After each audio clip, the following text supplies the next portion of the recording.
Mwalimu anavuta sigara shuleni na vile vile huwa ni mlevi.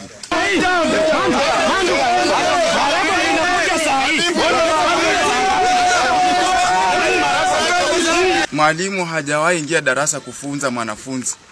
Mwalimu wetu hata ukimuuliza jina la mwanafunzi hawezi kutaja hata jina moja, na ni mwalimu ambaye anaishi ni mwalimu ambaye anafunza shule.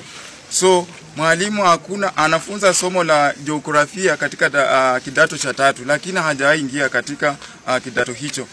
Jambo la pili, mwalimu halipi wafanyikazi wa shule.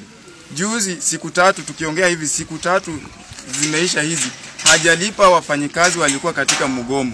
Unapata kwamba hata hiyo siku wanafunzi walikula lunch, walipata katika kuchelewa, walikula kitu saa 10 hapo. Majina naitwa Samuel, mimi naakilisha Pota.